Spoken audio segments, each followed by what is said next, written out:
सोने के गहने नहीं खरीदेंगे, सोना नहीं खरीदेंगे। पेट्रोल डीजल बचाकर हमें वो मुद्रा भी बचानी है। चुनौती को स्वीकार करते हुए विदेशी मुद्रा को बचाना है। क्या संकट इस चुनाव समाप्त होने के बाद ही आया? सो कॉल्ड इंडिया गठबंधन की सबसे बड़ी पार्टी कांग्रेस सत्ता के भूखे लालची भेड़िए अपनी सरकार में आ जाएं, इसलिए इसकी भी खिलाफत कर रहे हैं। ऐसा क्या हुआ? क्या हमें पूरी जानकारी है? क्या कुछ छुपाने की कोशिश की जा रही है? प्रधानमंत्री जी कहते थे कि हम लोगों पर कोई असर नहीं होने वाला है। अब जब प्रधानमंत्री जी अपने को खुद ही कॉन्ट्रडिक्ट कर रहे हैं, इसका मतलब स्थिति अच्छी नहीं है। इनके लोग कहते थे पैनिक मत करिए, जब आपको पहलकदमी लेनी थी तो आप चुनाव में व्यस्त। प्रधानमंत्री नरेंद्र मोदी जी एक राजनीतिज्ञ नहीं है, स्टेट्समैन है। अंतर्राष्ट्रीय संकट को उन्होंने भांपा है।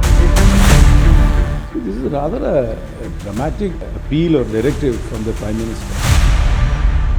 नमस्कार, बहुत स्वागत है आपका न्यूज़ 18 के डिजिटल प्लेटफॉर्म पर। मैं हूं प्रशांत कटारे और बात प्रधानमंत्री नरेंद्र मोदी की देश की जनता से एक अपील की और उस पर शुरू हुई सियासत की। तो प्रधानमंत्री नरेंद्र मोदी ने रविवार को नागरिकों से ईंधन बचाने, सार्वजनिक परिवहन का उपयोग करने, वर्क फ्रॉम होम की व्यवस्था को फिर से शुरू करने, गैर ज़रूरी वस्तुओं की खरीदारी और विदेश यात्राओं से बचने की अपील की है।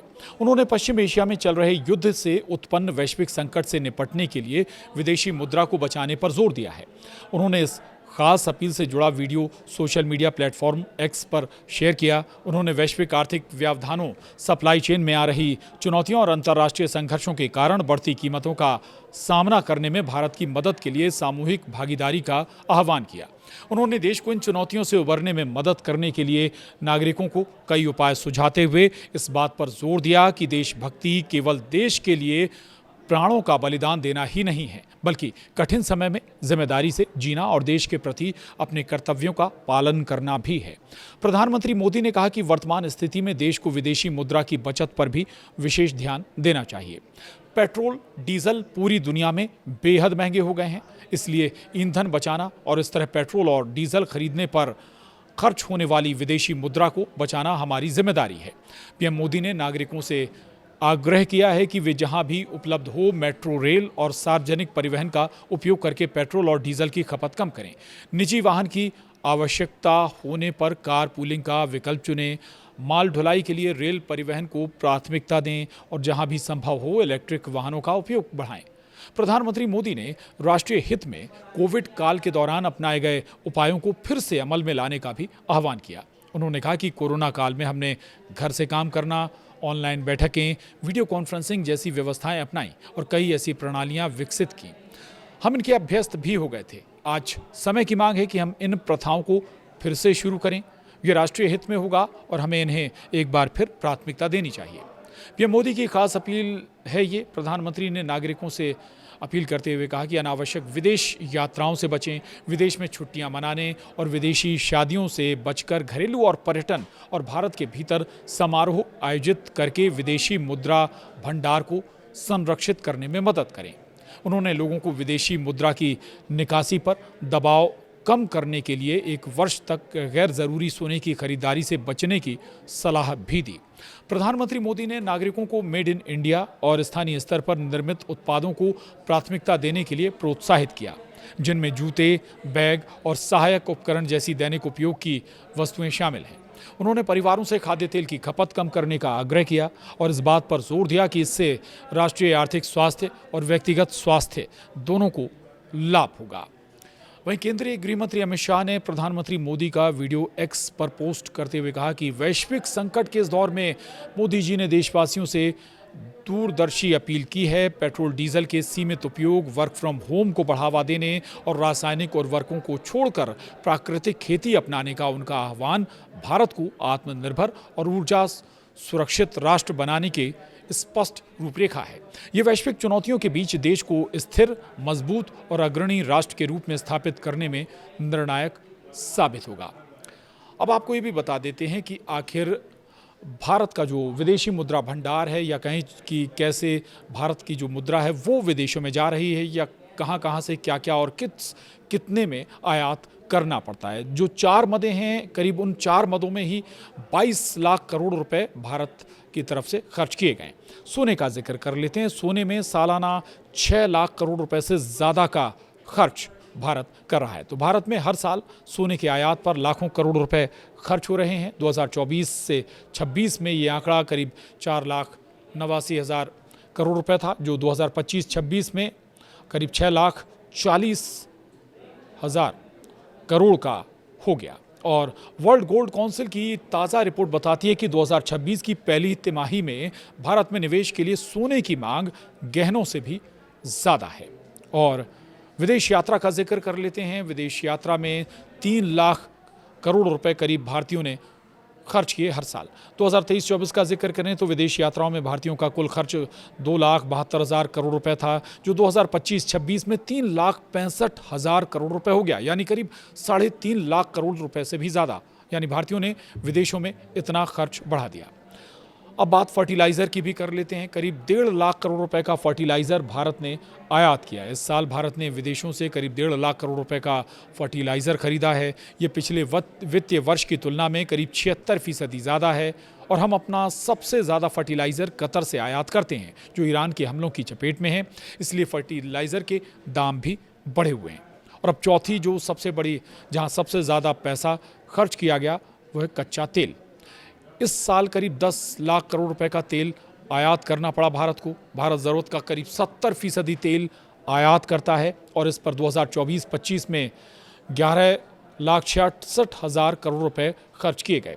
आपको ये भी बता दें कि क्रूड के भाव घटने से 2025-26 में करीब 10,35,000 करोड़ रुपए खर्च हुए थे। और पिछले 2 महीने के युद्ध में क्रूड करीब 50% महंगा हो गया है और ऐसे में खर्च करीब 17 लाख करोड़ रुपए तक पहुंच सकता है। यानी करीब दोगुने से थोड़ा सा कम अगर हम कहें, जो क्रूड ऑयल के दाम बढ़ गए हैं, इसका खर्च उठाना पड़ सकता है। अब ये भी समझ लीजिए कि विपक्ष ने प्रधानमंत्री नरेंद्र मोदी की इस अपील पर हमला बोला है, निशाना साधा है बीजेपी सरकार पर। और किसने क्या कहा है ये भी आप समझ लीजिए। विपक्ष की तरफ से एक लाइन ये भी कही गई है कि देश में सिर्फ एक संकट है और वो है बीजेपी। सबसे पहले राहुल गांधी की बात कर लेते हैं। Leader of opposition Rahul Gandhi ने सोमवार को पश्चिम एशिया में चल रहे संकट से निपटने के लिए पीएम नरेंद्र मोदी की हालिया 7 अपीलों पर पलटवार किया। एक्स पर पोस्ट करते हुए राहुल ने लिखा, कल मोदी जी ने जनता से त्याग मांगा, सोना मत खरीदो, विदेश मत जाओ, पेट्रोल कम इस्तेमाल करो, खाद और खाने के तेल का उपयोग घटाओ, मेट्रो से चलो, घर से काम करो। ये उपदेश नहीं है, ये विफलताएं हैं। राहुल गांधी से विफलताएं बता रहे हैं। साथ ही राहुल गांधी ने कहा कि 12 साल में देश को इस मुकाम पर ला दिया गया, जनता को बताना पड़ रहा है क्या खरीदें क्या नहीं खरीदें, कहाँ जाएं कहाँ नहीं जाएं। इतना ही नहीं, राहुल गांधी ही नहीं बल्कि समाजवादी पार्टी प्रमुख अखिलेश यादव ने भी निशाना साधा है। अखिलेश यादव लिखते हैं, बीजेपी सरकार अर्थव्यवस्था और विदेश नीति दोनों को संभालने में विफल है। जैसे ही चुनाव खत्म हुए, सरकार को अचानक संकट याद आ गया। वो कहते हैं असल में देश के लिए केवल एक ही संकट है और उसका नाम है बीजेपी। इधर आम आदमी पार्टी की तरफ से भी निशाना साधा गया है। आम आदमी पार्टी के नेता संजय सिंह ने कहा कि कल पीएम मोदी ने कहा कि पिछले 2 महीनों से सरकार आपका बोझ उठा रही थी, अब जब चुनाव खत्म हो गए हैं तो आपकी उपयोगिता खत्म हो गई। यानी आम आदमी पार्टी की तरफ से कहा जा रहा है कि जब तक चुनाव था तब तक आपसे अपील नहीं की गई। उधर कांग्रेस नेता जयराम रमेश ने भी कहा है कि आर्थिक स्थिति आधिकारिक आंकड़ों और प्रधानमंत्री और उनके सहयोगियों के अब तक के किए जा रहे दावों से कहीं ज़्यादा गंभीर है। तो दूसरी तरफ तृणमूल कांग्रेस सांसद साकेत गोखले भी निशाना साध रहे हैं मोदी सरकार पर। वो कहते हैं कि क्या भारत विदेशी मुद्रा या भुगतान संतुलन संकट की ओर बढ़ रहा है? अगर मंत्री अब भी वायुसेना के विमानों में उड़ान भरते रहेंगे और बड़े बड़े काफिलों में यात्रा करेंगे तो केवल आम नागरिकों से ही त्याग करने के लिए क्यों कहा जा रहा है?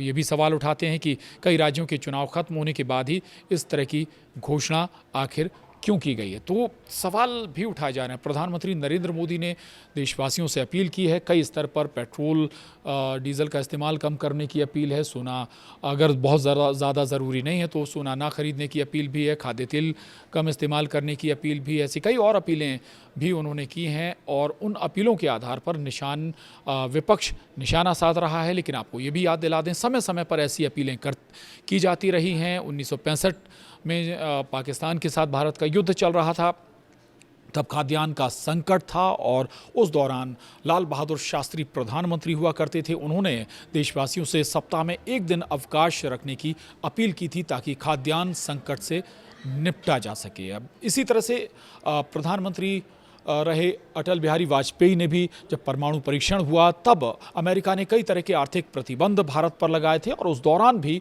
जब विदेशों में रह रहे भारतीयों से उन्होंने अपील की कि सहयोग मांगा, तब विदेशों में रह रहे भारतीयों ने भी अपार समर्थन तब वाजपेयी सरकार को दिया था। तो ऐसी अपीलें पहले भी होती रही हैं और इतना ही नहीं, प्रधानमंत्री नरेंद्र मोदी ने भी कोरोना संकट काल में भी आम जनता से अपील की थी और उसका भरपूर समर्थन भी मोदी सरकार को मिला था और ऐसा इस बार भी कहा जा रहा है। बहरहाल इस वीडियो में इतना ही। नमस्कार।